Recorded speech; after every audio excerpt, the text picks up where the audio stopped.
the reality when you're building a product is that you have 2 to 3 pivots before you run out of either money or momentum. And I don't care how much money you have. The reality is you still have 2 to 3 pivots. Like even in a well-established company or a startup with infinite money, by the time you're done with 2 to 3 pivots, you've lost momentum. People have lost trust that you know what you're doing, and you've demotivated people. You've lost momentum on what you're building. And that just means that what's going to come out, you're going to be dragging to be able to get that out, right? And so if you want to think about pivots, you have to think about it as silver bullets. Use each pivot super carefully, like you mean it. You have to be deliberate about every pivot.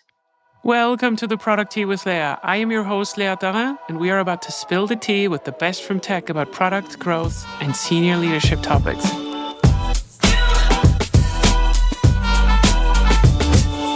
Good morning. Meet the author of Radical Product Thinking, the new mindset for innovating smarter. Not only does she craft products that change the world, but also casually speaks 9 languages, perfect for telling jokes or ordering coffee just about anywhere. Her journey from entrepreneur to global product guru involved more than just a couple of company exits. It's been a wild ride of reshaping industries and even mastering the art of apocalyptic landscape painting in her downtime. She's here to share how good a vision can be to save more than just your product line. It might just save your sanity too. Get ready for some radical insights wrapped in a bit of fun with Radhika Dutt. Welcome to the Product Tea, Radhika. How are you doing this morning? I'm well. Thank you for having me, Leah. So excited to be here. That's really cool. So, can you introduce yourself in case I forgot anything for the people that do not know you? Oh my, let's see. Introduction. By way of background, I'm an engineer by training. I think that's an important part because so much of what I say and what comes out of me is this mindset of engineering change systematically. So yeah, even cooking becomes something where I think like an engineer.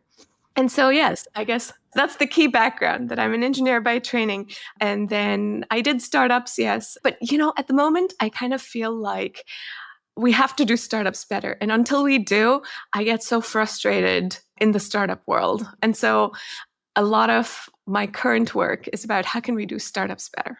That's really fascinating. So let's just go really quickly into one side thing before I ask you the question that I always ask. Are you more of someone that cooks or do you more do baking? Oh gosh, not baking at all. I think, isn't that a very polarizing question? You really do one or the other really well?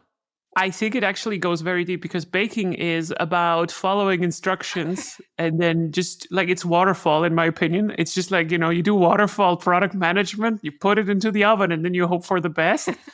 Whereas cooking is like, it's very like, it's not salt enough, right? Like you're starting to season it, going there. So this is I'm much more of a cook. Yeah, exactly. Like I've never been known to follow a recipe. There you go. It's something where I feel inspired by a recipe and then what I create out of it is slightly different. I might use some of those ideas. Now, isn't that a topic for product management? But before we go there, what do people get wrong about you once they get to know you?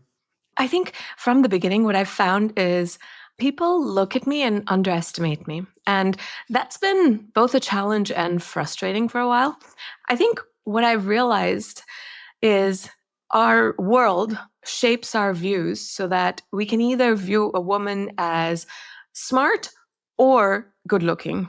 And the idea that you can combine both seems just very foreign. And what ends up happening is, I think as a woman, you end up having to choose for a long time your identity.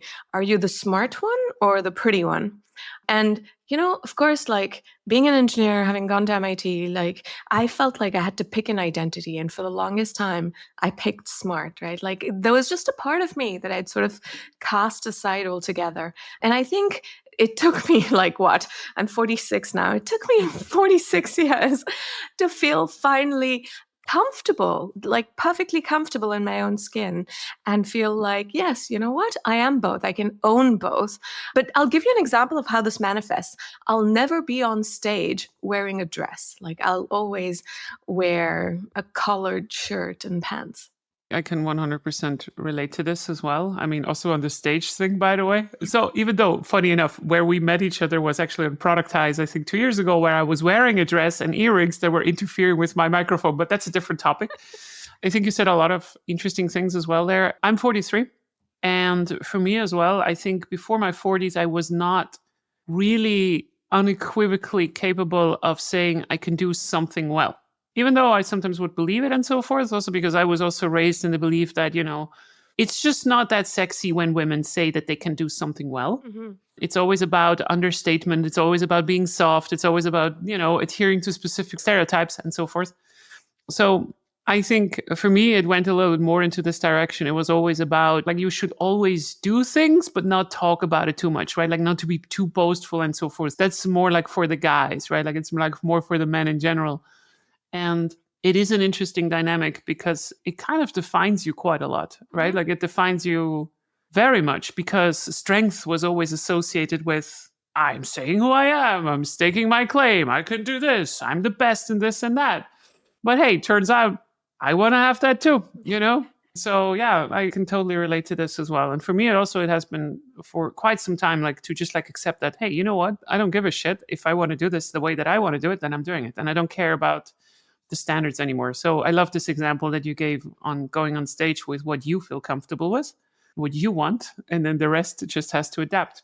Yeah. I think it changed a lot, by the way, through COVID as well. We could get out of our business suits. See, COVID, from that perspective, it wasn't that COVID changed things for me. Like, I think it's just been a process of growing up, I guess, and really feeling comfortable in your own skin. But I Yeah. think, what you said about just being happy to say, like, yes, I'm good at this, owning it. And the fact that that is discouraged. I think that is also like so true. And in fact, I remember being very young and my mom taught me this proverb or idiom, and it says, I don't know how to say it in English, but like the translation is that if you are knowledgeable, that knowledge wins, you don't have to show it off. And, if you look at American culture, there's so much that is completely the opposite of that. I think if you especially look at the startup world, right, a lot of who gets an investment is the arrogant entrepreneur. And, arrogance is sort of encouraged. Whereas to me, I've always felt like, no matter how good you are, how powerful you are, how good you are, meaning is how good at things you are or how powerful you are, the humanity about you and being a good person and being just kind to others, that you never ever outgrow that, and no matter kind of how high up in the world you are, right? And so that has been so core to my philosophy.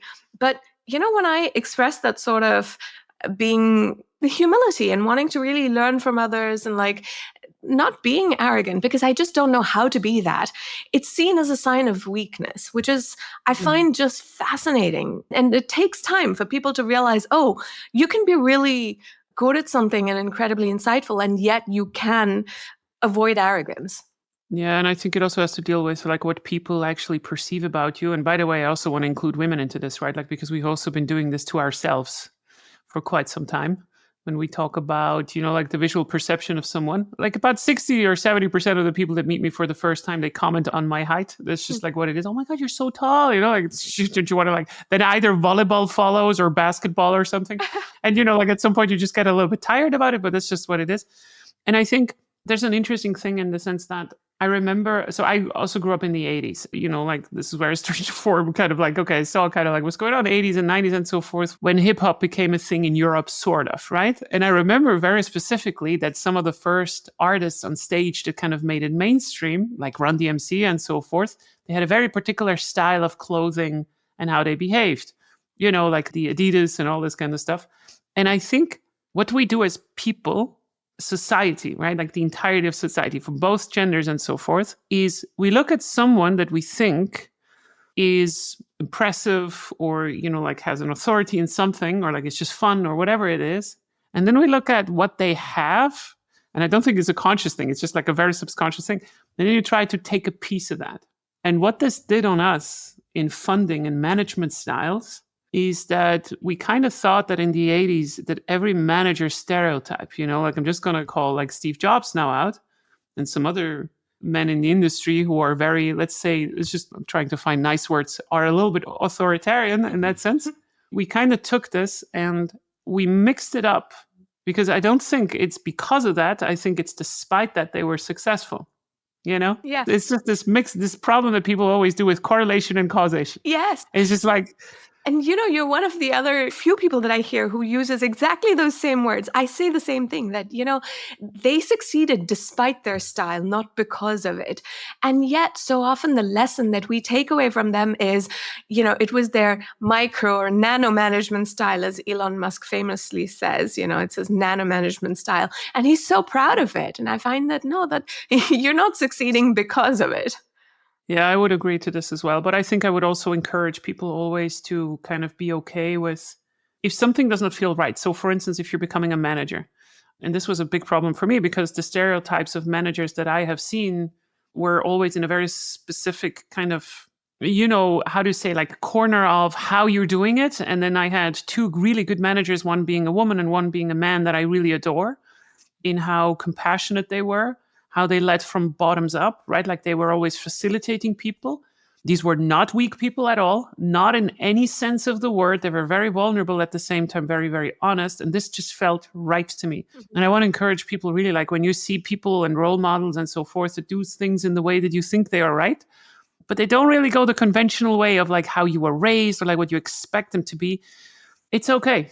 Everybody figures their stuff out. And especially the people who are boasting about themselves too much and that just like try to do everything from authority. They don't know either. They're just as much clueless as we all are. And for me, that gave me a lot of comfort. But I also had to experience it first before I really accepted it. Like it's kind of like one thing to know it with the mind, but then the other thing, like to feel it with the heart. It takes quite a long journey there to get there. And this was also for me like in the 40s now. Yes. And I love what you said. I think the summary of this whole thing is maybe that, instead of finding mentors or people that you look up to that society says is the right model, that we really have to see what resonates for us deeply to our core. I think, I never really understood that kind of thing 10, 20 years ago. It was not that political as it was right now in general, but I never really understood what it meant to have good role models because I never had my role models, right? There's just like no one like me. And it is so powerful if you see someone like you, whether that be the color of your skin or whether that is your gender or in something that you did not believe you could do, whether it's a female pilot or, anything. It is so powerful because the first time you see it and the child is kind of like, oh, I did not know that this is possible, right? Like there was specifically a video where they're like, oh, girls can be firemen too, right? In the word, right? Firefighters and that kind of stuff. And then you start to kind of notice like, hey, this has a big impact. This has a huge impact, right? Like these role models are not to convince people that women are better than men. It's not about that. It's just about there is a big diversity in everything that we have. And it's okay to go with who you are into a specific direction without becoming the other thing that you were thinking that this is, right? Like the stereotype. And what you describe, it also reminds me of my first startup and kind of how this mindset really shaped that startup. So I remember it was called Lobby 7, and we were 5 of us co-founders. It was myself and 4 other guys.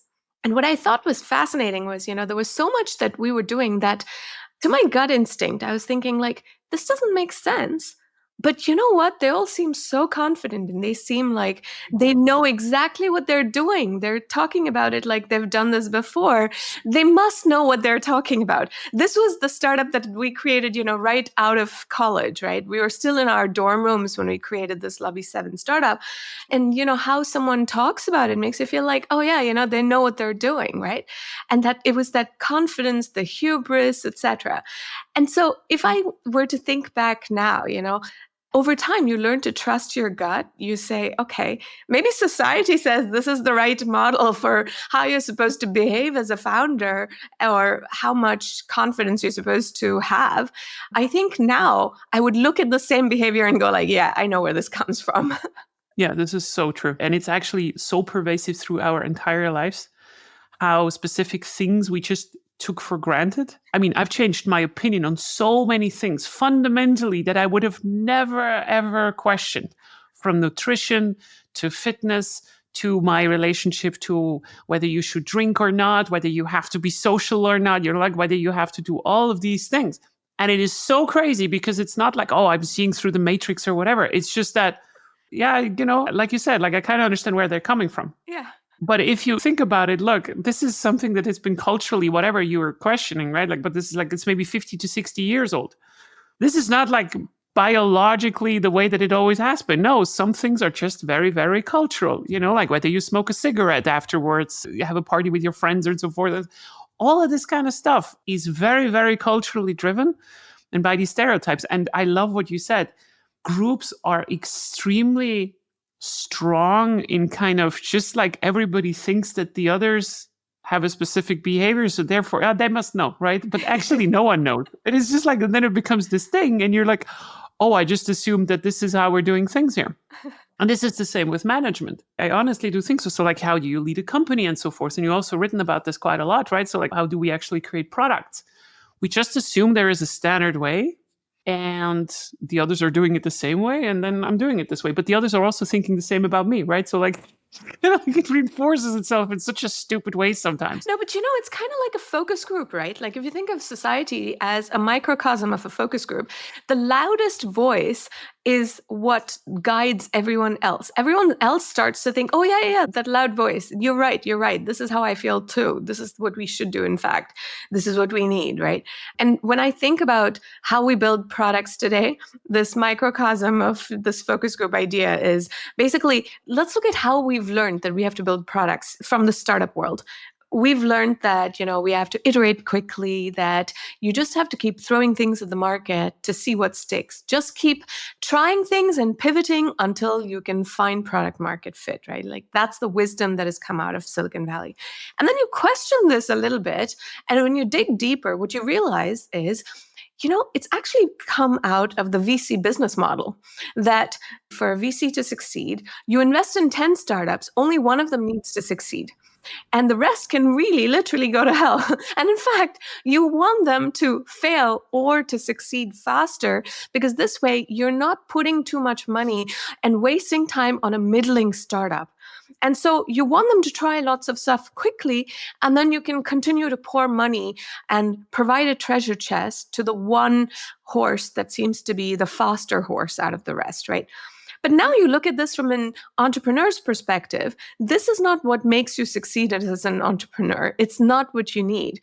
The reality when you're building a product is that you have 2 to 3 pivots before you run out of either money or momentum. And I don't care how much money you have. The reality is you still have 2 to 3 pivots. Like even in a well-established company or a startup with infinite money, by the time you're done with 2 to 3 pivots, you've lost momentum. People have lost trust that you know what you're doing, and you've demotivated people. You've lost momentum on what you're building. And that just means that what's going to come out, you're going to be dragging to be able to get that out, right?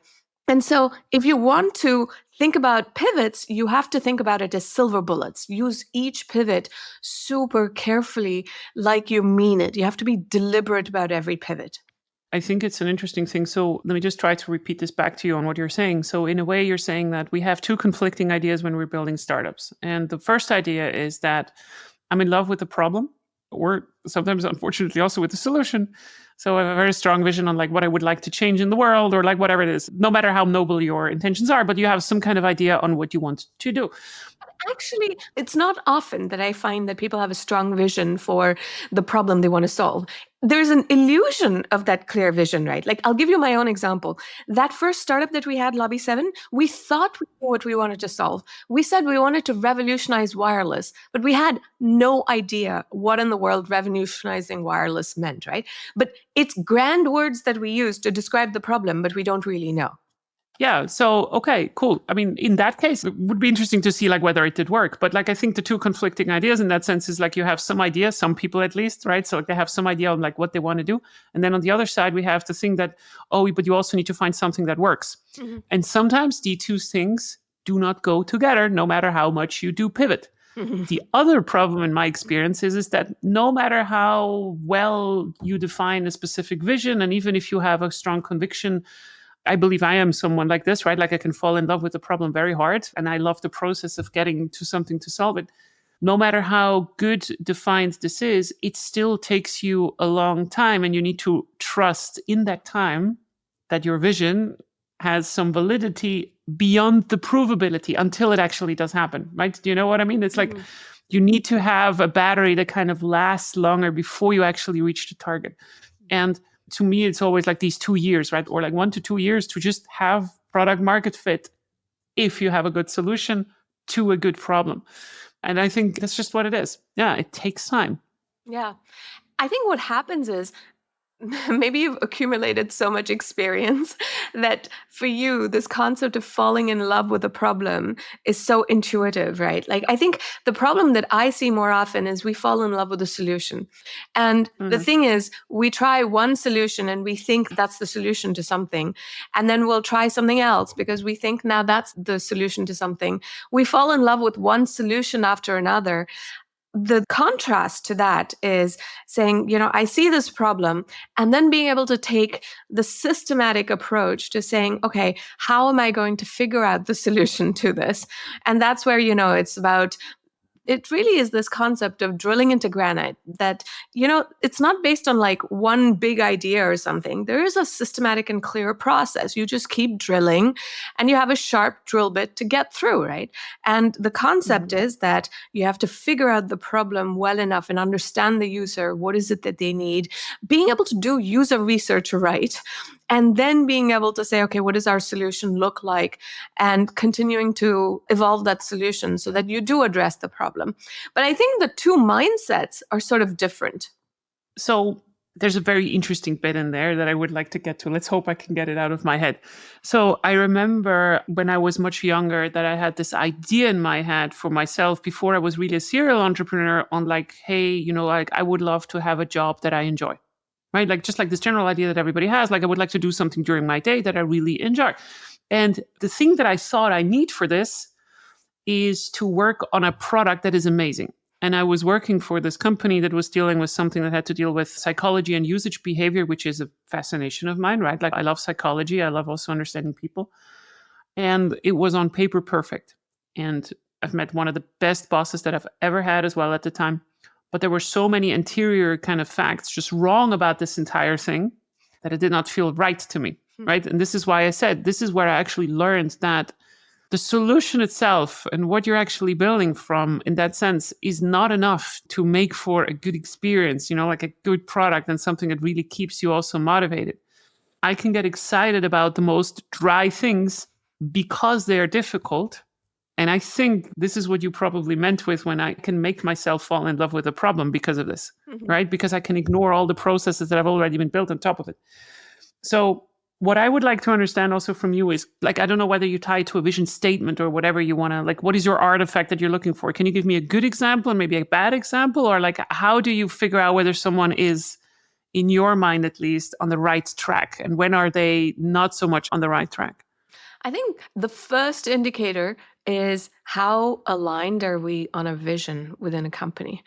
And I think that is the starting point that tells you, like, are we on the right track? Like, do we have a shared purpose in mind? And okay, when I talk about this, right, like most people, they'll jump to, oh, if everyone repeats the same vision and it's some short slogan, then yeah, we're all on the right track. Let's just all memorize the same slogan.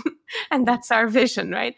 The reality is, whenever you have that, it's just masking all the misalignments underneath.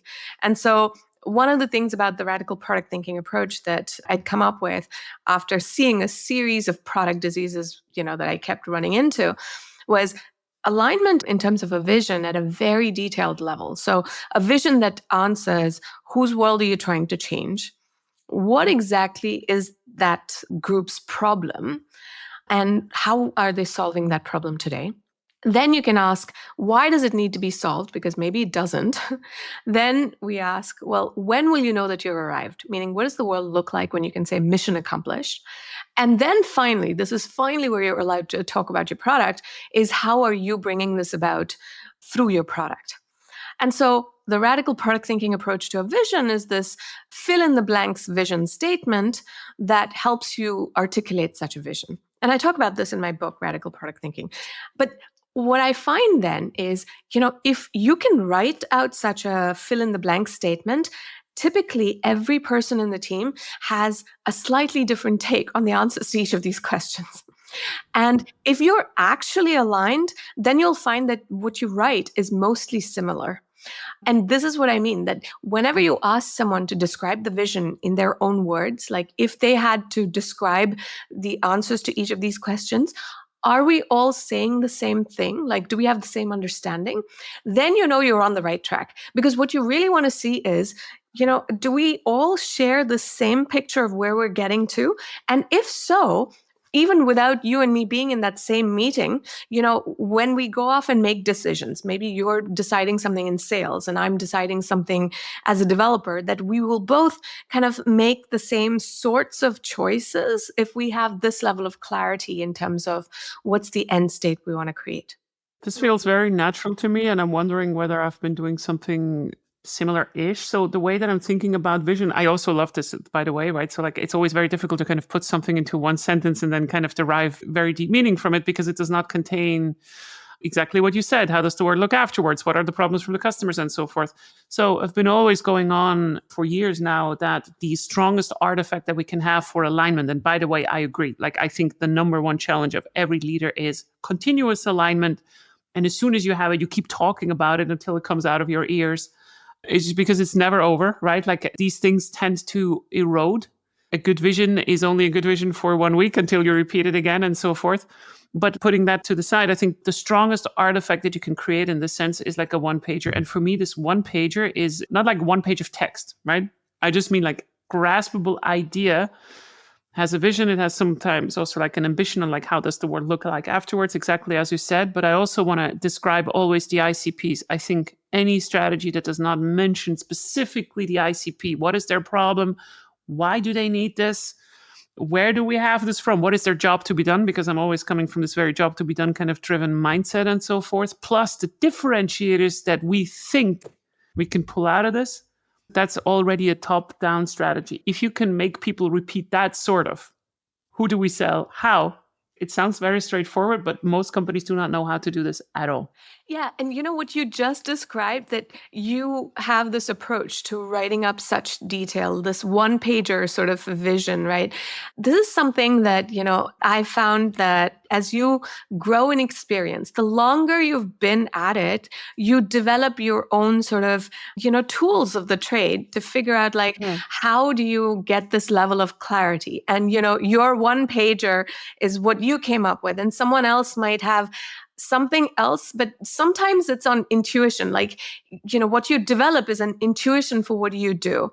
But that intuition is so hard to communicate as a leader. And sometimes what I found is leaders have this clarity in their own head in terms of where they're going, but it's really hard to articulate it for others, right? And so a lot of what I came up with in radical product thinking as a framework, it is to allow you as a leader, or wherever you are, it doesn't matter, wherever you are in an organization, the point is to be able to articulate it on paper and sort of take your whole team on this journey of continuous alignment.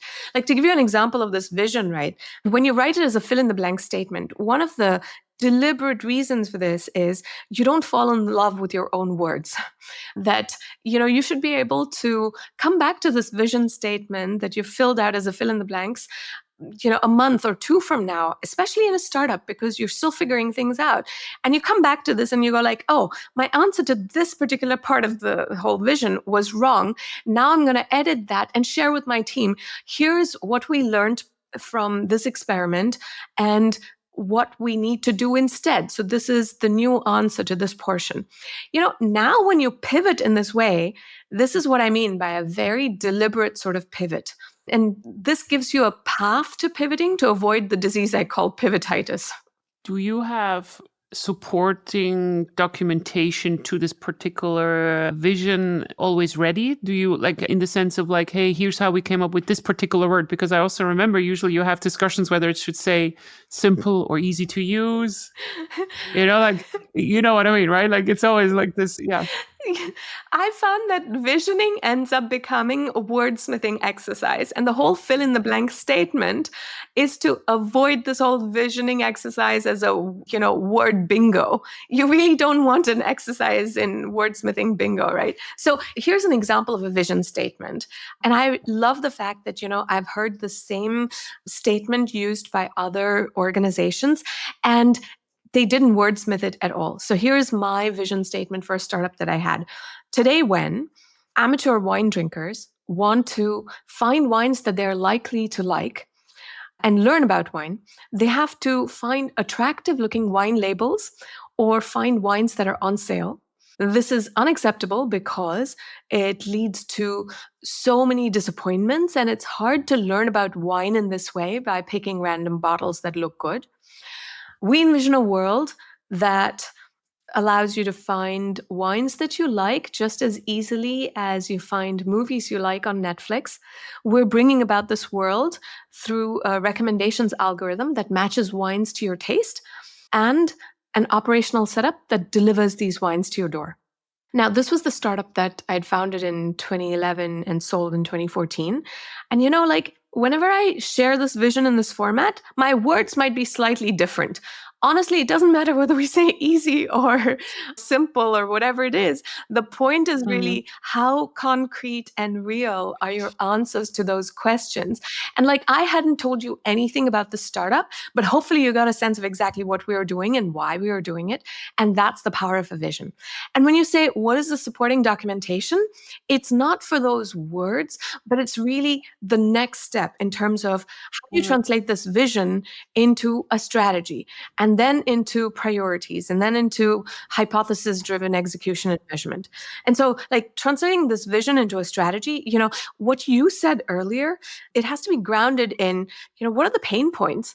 And so, the whole radical product thinking approach to strategy is also this very systematic approach that is a mnemonic, but that helps you focus on the elements that make up a comprehensive strategy. But before I go on about that, I want this really to be a dialogue. Like, I'd love to hear. No, no, no. I think you made such a strong point, and I think what you're saying is that you're putting this even before you create even the strategy. Where I am quite used to kind of like mash these two things together, but I actually love your description that you gave me from before because it gives me also a lot of context. So, would you call a vision right now, in the way that you described it, is not what I learned about visions that are just like one-liners on ambitions that end up inside of strategies, right? Like it's actually in some kind of way, it's the reasoning and even the summary of the strategy without mentioning the operational kind of bits. Exactly. Because when I go into my strategy, that's where I will talk through more details. Who are the different personas who need to interact with this product, right? Yeah. And one persona is this type of a wine buyer that I described, the amateur wine drinker, and I described them a little bit more detail. But then there's another persona that I need to interact with my product, which is actually the store, because we are not actually doing the delivery of the wine. We're partnering with stores who we're connecting to the customer. And so the store owner is another persona that I need them to interact with my product. And so, what are the needs of the consumer versus the store owner? So, those are elements of the product strategy and the first part of my product strategy. And I call it a radical strategy. So, that's RDCL. The R is the real pain points. And that's where Mhm. you think about personas and what is it that they need. Then the D is the design. So that's where we say for each pain point that you outlined, what's the solution that addresses this problem? Yeah. And then the C is capabilities. Like that's the engine I think about that's under all of it. So this might mean that there is specific technology I need. Maybe there is, I mentioned a recommendations algorithm. Is it ML or is it a database, for instance, that matches varietals to your tastes, etc.? And then finally, is the logistics, the L for logistics in RDCL. This is where we think about all those elements of your strategy that usually we leave off saying, I'll build my product and I'll think about this shit later, which is, what's your business model? What are your sales channels? How will you support this product? And, how do you train people in the case of B2B? And so those are the elements that we usually will leave off because other departments will think about it. But the reality is your entire product will be built differently if you never had to think about support. Whereas if support was a very core element of your cost structure, you integrate that way of thinking into how you design your product. Yeah, 100%. So I have two questions to this. So the first one is, I'm just going to keep this very short, but I think you caught me in when I was going back now in my own startup days where I had a board game shop. And one of the things that actually annoyed me is exactly what you just also said, because board games have this habit of like having very colorful boxes, but they're completely useless. Because you can say anything about the box, right? No, it's absolutely useless. So my solution for this particular problem is that I said that I want English speaking people, which is also a very specific subgroup inside of Switzerland because they have problems with socializing others. I want them to come to the store and pick any game and have some kind of guarantee of a minimum of quality, regardless of what they pick. Huh. But then also we help them to also sort our store in terms of, these are games for couples, these are games for war gamers, like for strategists, like heavy and so forth. And I think it goes a little bit into the same direction because you cannot trust the labels. You just can't, because the moment you do, you end up with a big, big, big disappointment, very likely, because most of the things are just not good and fun for you. So the reason why I'm saying this is that I want to apologize to all my employees because I don't think I ever communicated it this strong. And I wish I had Radhika in my life 10 years ago when I actually did this. It's very interesting. But, intuitively, you ended up doing that because you split it into these different personas. Intuitively, you basically said, okay, this is, if you're a couple, this is kind of the section that you go to. Like you were intuitively thinking about these personas. And You're too kind to me. No, I think I failed because one thing is to have a vision in your head and understanding it. To me, it was always clear, but I can 100% guarantee that my employees did not get it in the same way. yes. So I think this is the piece as a leader that very often it's clear in your head. And all of these tools are to be able to help you spread your influence to your whole team and across the organization so that other people get it like you do. So that, you don't have to tell your employee where to go sort something. They will go do this automatically because they get it so deeply. Okay, here's a practical question. So I like this very much. But let's say, I don't know how early we are now in the process, but let's say we're trying to figure out a specific vision and so forth. One of the things, and we talk about your concept of a vision, right? Like not the standard way of like the one line. So we have a statement. It tends to make sense. Let's take your example of the wine drinking that also operates in a specific size of the market. One of the issues that I usually have when I try to kind of evaluate whether an idea is good or not, and I'm just going to use now idea for your vision here in that sense, is whether the market is big enough. How do you go about to ensuring now that this vision is at the correct flight height? Because it might depend between whether you are trying to solve this problem for beverages or wines, white wines, South African white wines, like, do you have any thoughts on this or does it not matter too much? I think we have to treat the vision like a hypothesis.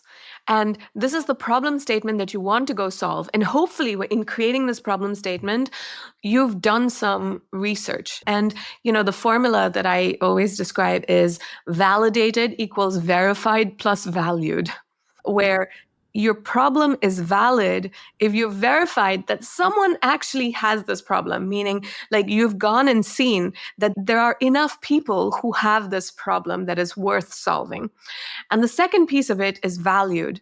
That means, is someone willing to invest some time in exchange for having this problem solved?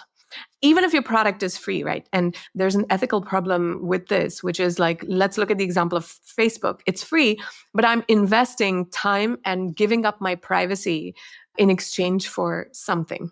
But whether you're B2B or whatever else, like someone is willing to spend time and spend money on your product. That is part of the valued piece. So to be able to write such a vision, you've hopefully done this research. But even if you haven't done that, I still think it's worthwhile putting a stake in the ground, describing this vision that this is what I think I want to go solve. But the next step is always treating this as a hypothesis. It isn't real unless you've validated this. And that's where you go do this research. And this is the same for all of the pain points that I described as well, right? Like you have this idea of this is the persona who has to go interact with my product in your strategy. And these are their pain points. But how do you go do that? Like this is part of the user research you really have to do. And you have to prioritize personas. Maybe there are some personas that there isn't a big enough market. You have to be able to know your stuff enough and understand these personas and how big the market is to be able to then say, okay, this market we're going after, this we are not. So I find this very interesting because I usually try to make this exercise around ICP, so like ideal customer profiles, because those you can also size, right? So like for instance, let's say one of our ideal customer profiles would be middle-aged people in the US that have a disposable income of like whatever, blah, blah, blah. I can now kind of figure out whether the market is big enough and so forth. But when I'm looking at this, and these are more like these ideal customer profile mechanisms on like figuring this stuff out.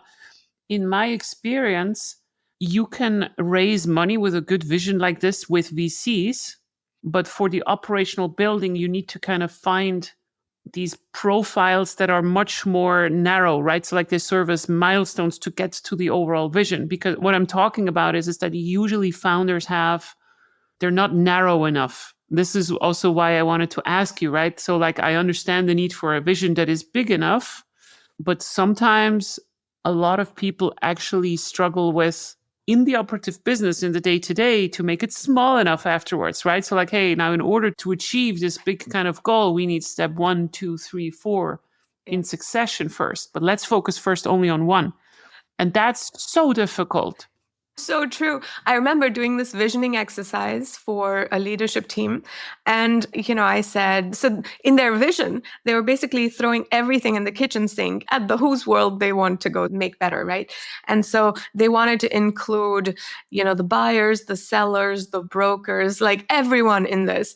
And I'm like, hang on, but, you need to focus. And they go like, but we want our platform to be ubiquitous. We have to have our vision to include everything.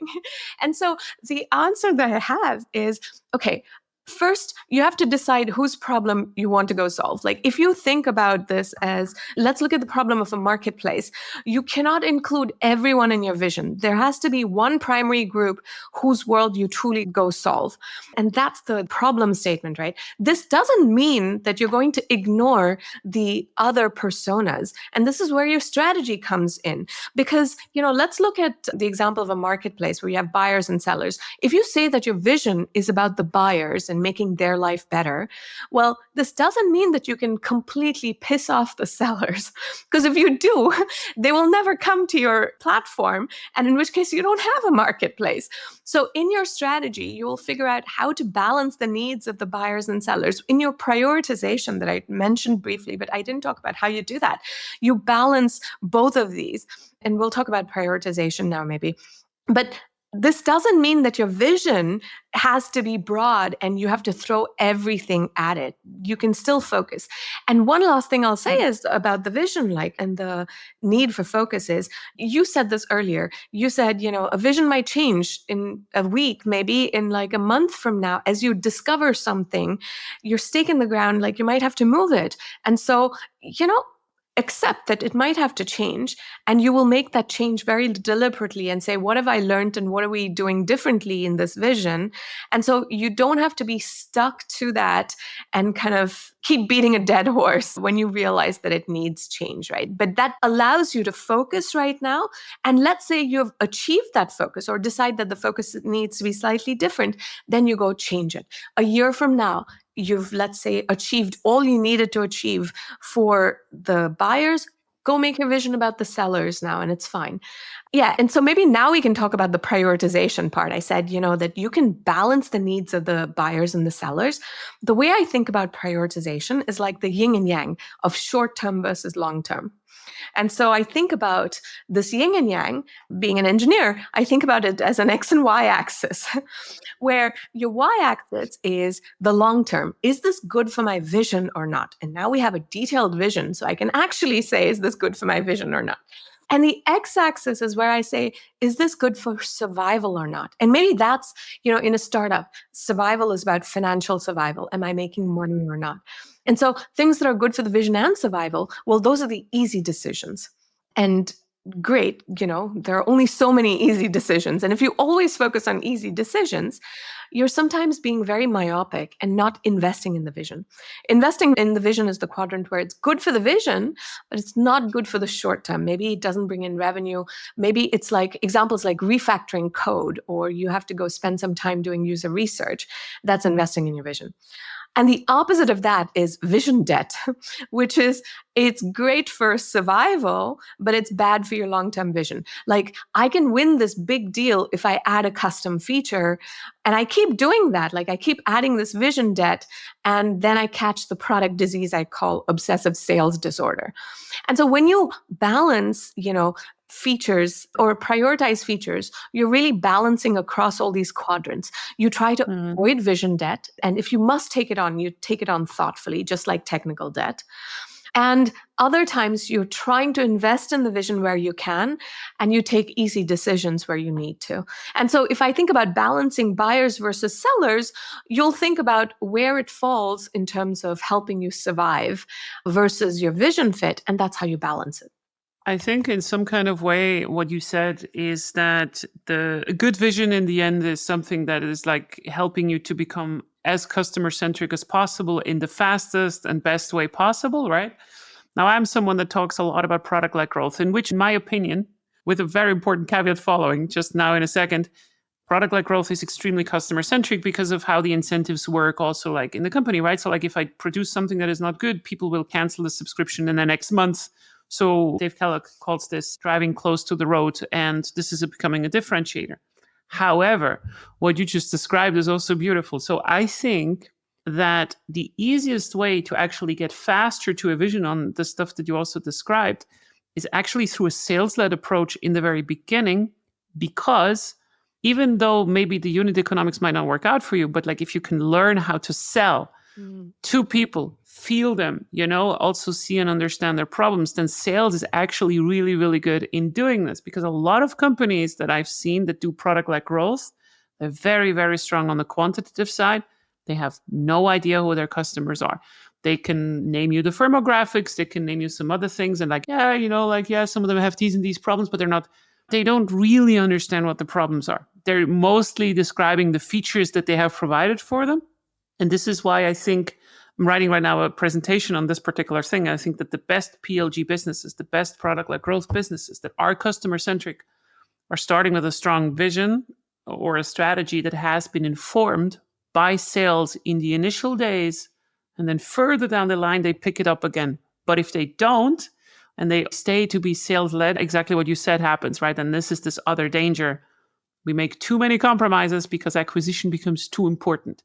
And this is such a slow poisoning process that at some point you have to hire Leo for a lot of moment and then pivot from being sales led to being product led. But I 100% agree with you in this regard. I think you said it very nicely. So there's always like a right moment for, how you define your vision and then also operationalize it, for sure. Oh, I love what you said. And by the way, I loved your presentation at Productized and what you described about sales led, being able to really help you figure out your market and then being able to apply these ideas to product led. I think one thing and what you were getting to, about being so good at the quantitative approach, etc., when you're product led, like one of the dangers that I've found is sometimes you're just focusing on that quantitative approach without understanding your market well enough. And what happens then is accidentally you start adding more and more vision debt over time because you're really focusing Yeah. on that survival axis and not thinking about the vision. And there is this brilliant term that I came across recently. It was created by Cory Doctorow. The term is enshittification, that it leads to enshittification of products when we're constantly thinking about this short term, right? And we're thinking about constantly just, how do we increase revenues, optimize metrics, but we aren't thinking about the long term vision when we aren't investing in the vision. And that leads to enshittification of products. And then, if you think about this more broadly in society overall, when we continue to build products that just optimize for metrics, it leads to overall enshittification in society. And you continue to see this across products. Like, I've been traveling a lot recently, and think about air travel. Like, that has become a shittier experience over the years as they've optimized for all sorts of other metrics except customer experience, right? Yeah, this is 100% true. I'm right now, I found it. So, one of my first public presentations was about scaling companies in the sense of like I was on board with Small PDF as we were growing, like and getting bigger and so forth. And I held a presentation on this principle of like industrialization. So the principles of scientific management, which was a book that was published by Frederick Winslow Taylor. And this was back in the past when I think he was a clock manufacturer, like on an industrial scale. And what they were trying to do is they were trying to standardize, right? So standardization of like, big kind of work processes and so forth. So they started to kind of let go all the master clockwork makers, but they started to hire people that were always responsible for like one step without understanding the bigger picture. So what happened is they became extremely efficient and so forth. And I used one term in there just to quote myself because it was so important.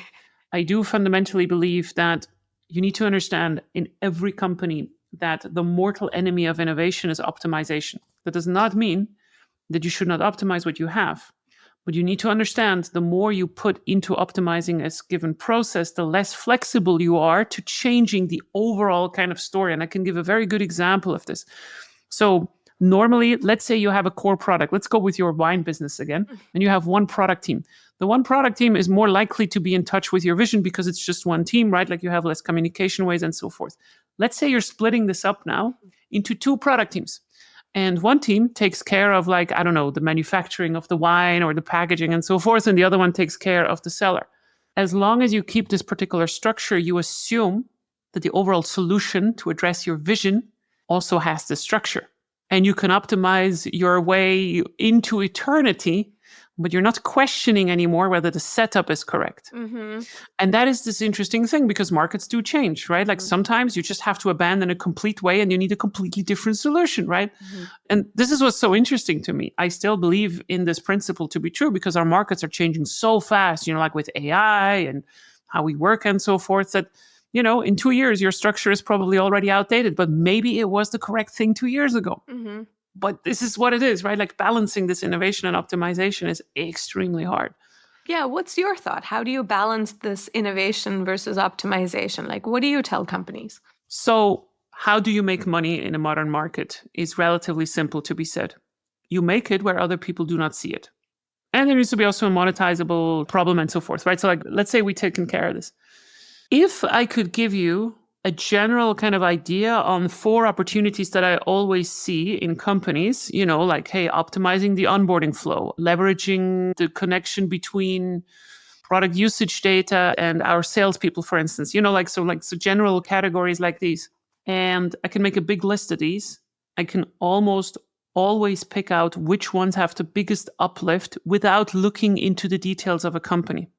And the reason why I can make this statement is that I know that most of the problems that companies do not optimize or like really like generate value out of are because of how they are built.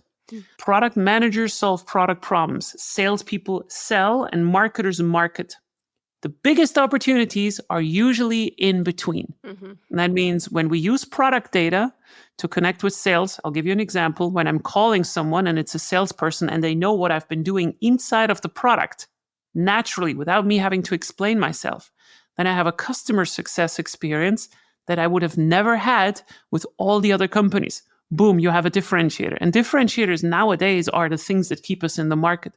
So cross-functional opportunities, just because of how we build companies, things that companies usually do not measure. Also the same way that you said, right? Like what we measure, we optimize.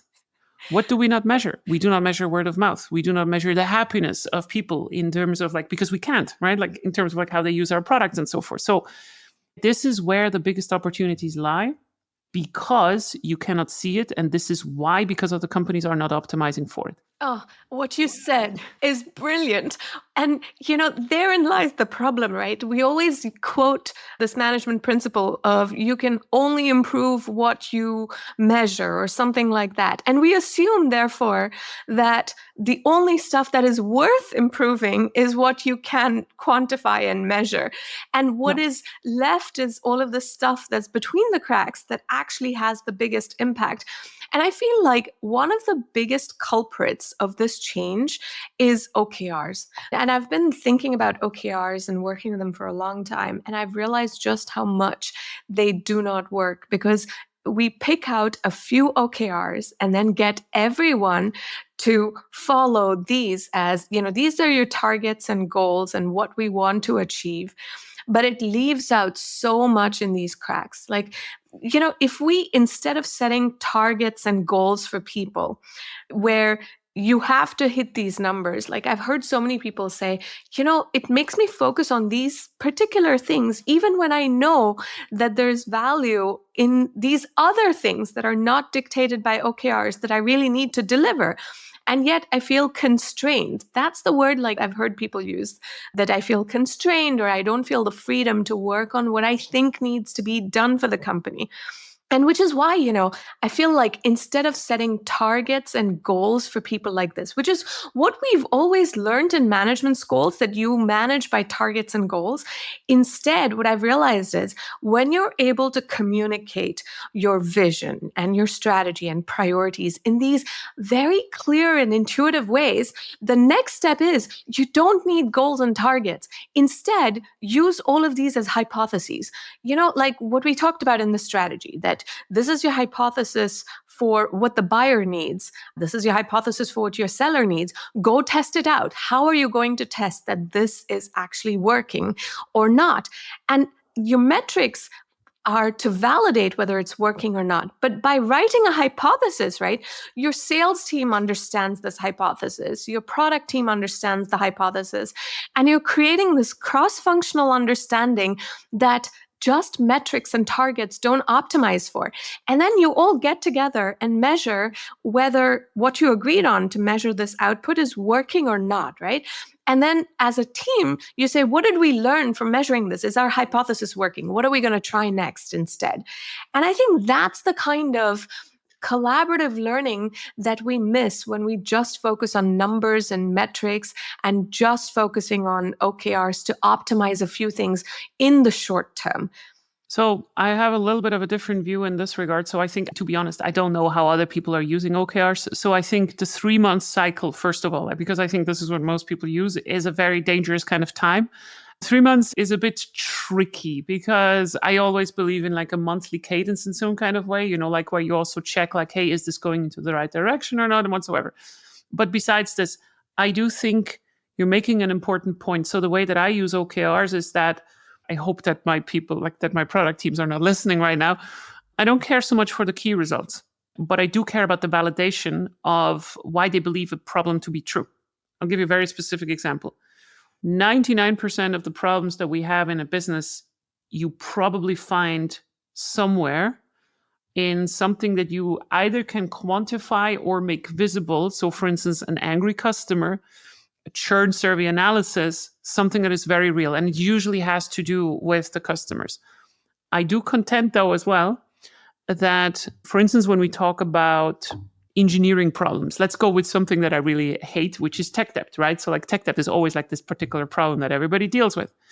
I am absolutely fine if 10 engineers out of my 20 people engineering organization for a smaller company tell me that the code is shit.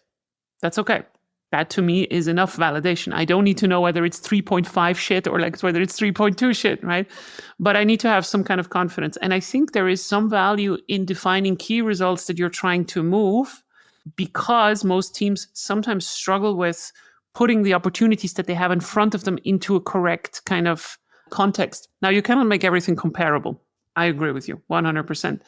But I also think that teams usually do not think long enough, like what it actually takes to build something, like, so what can I get actually done in the next 3 months and so forth.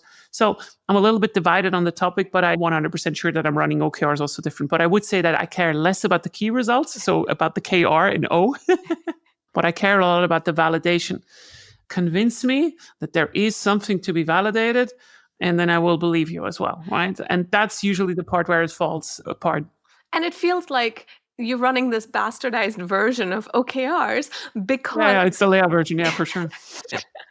But that's great, right? Like, I think what you're saying, in a sense, is, look, I'm not focusing on these targets and goals, which is exactly where the problem lies with OKRs. And I'll give you a very real example. This happened in my husband's company.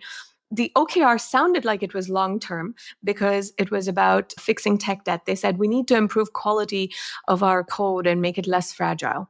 Sounds good, long-term. I totally buy into it. Then how are they going to measure it? And even that, like, they were thinking about, okay, increasing test coverage to 90%. Sounds good, right? Like, I can't fault that. Okay, but because it's measured as a target and everyone wants to hit that target and hit the OKR, what was actually happening was nobody was actually investing in the vision by actually writing more test cases. They just improved all the test coverage by creating bogus test cases and thereby added more Yeah. technical debt. Yeah. No. I mean, to me, this is a bad goal. Also, like the way that I would probably look like is like, hey, we reduce the mean time to react when something bad is coming up, and now you can implement systems to deal with this. But I don't care what you're building. Actually, what I want to avoid is that it takes us 4 hours to react if a core system is going down. And by the way, this is a very good one actually that I started to use as well. You don't have to wait for something to go wrong to test how well your organization reacts. So, for instance, I can give you a very specific example from an engineering organization where they were talking about, hey, we need to have an on-call system. Right? We need to have an on-call system. So the OKR came in and it was like, we need to have an on-call system where always one engineer is on call. And I said, I don't care. I really don't care. Whatever you do, I really don't care. You can do it with pagers or like with someone drumming on a pan. I don't care how you do it. What I want is the mean time from a defect to someone knowing that something is done. So, for instance, a payment system to be less than whatever time that we defined. And the interesting thing is that people start to do something like this, but then they're not testing it. Mm-hmm. Because you can test this relatively simple, right? Like I can create an error in the system with my head of engineering and then say like, let's see how it goes. And Netflix did this so brilliantly. And I think they had, I'm not sure whether they're still doing this, but like I think they have these teams that are just trying to break the system. And it's not about creating test coverage or whatever. It's just about if something is broken, I want you to stand within, like, okay, let's break it. Let's see how long it takes until I hear about it. Because this is usually like a case zero thing, like payment failing. That's like meltdown, right? Like we need to be fast. Yeah. And I think these are much smarter goals than like measuring like, 90% test coverage. It doesn't mean anything. Test coverage doesn't mean anything. And I think that's where, and we don't even have to call these goals. What they implemented were processes, right? Like it's, and I love this book. What was it called? Atomic Habits by James Clear. Like what he says is, you have gold medalists and people who didn't win the gold medal. What differentiates the winners from those who didn't win is not the goals. Everyone has goals to be that gold medalist. What differentiates them is their processes and what they're actually doing. And I think that's kind of the key lesson here. Like we don't have to manage by goals and targets. In fact, like very often, those goals and targets actually kill the intrinsic motivation that people have. And instead, when you can create a shared purpose, when you have very clear hypotheses, when you can then have processes to prove out those hypotheses or test them, etc. Like what you end up describing are all processes so that we can get things to work well and prove what's working, improve what's not working. Yeah, I'm smiling a little bit stupid because I was thinking about the Tour de France. Like when they tried to figure out why the first 40 people on from rank 1 to 40 were all doping. It's the different processes. They use different processes. That's why they got ahead, because all that mattered was to be faster than the other one. So I leave it to the imagination of people whether that was a good process, but it kind of worked, but it kind of didn't. It's like yeah. But hey, Radhika, this was an absolutely fantastic talk. I think we are already at 70 minutes. Oh my. How should people get in contact with you? Do you want them to contact you? And if so, tell us how. Okay, great. I love to always hear how people are using radical product thinking or what inspired them about our conversations. So yes, please feel free to reach out on LinkedIn. You can find me, Radhika Dutt. You can also look up the book. It's wherever books are sold. It's Radical Product Thinking, The New Mindset for Innovating Smarter. And also, if you like all of this radical product thinking concept, you can get radical product thinking certification. You can find that on the website, radicalproduct.com. And those would be live workshops that you can do with me. And there's also a free visioning course that you can find from radicalproduct.com. Very nice. I will put it into the show notes. Thank you so much for spending the time with me today. It was lovely. Thank you so much. I so enjoyed the conversation. I can't believe 70 minutes went by. And this is it. Boom, we're done. Thank you so much for listening to The Product Tea with Leah. If you don't have enough yet, you can subscribe to my podcast right now on Apple Podcasts or Spotify, or you can head to my website, leahtarin.com, which is leahtarin.com, where you can find much more of my material or just want to work with me.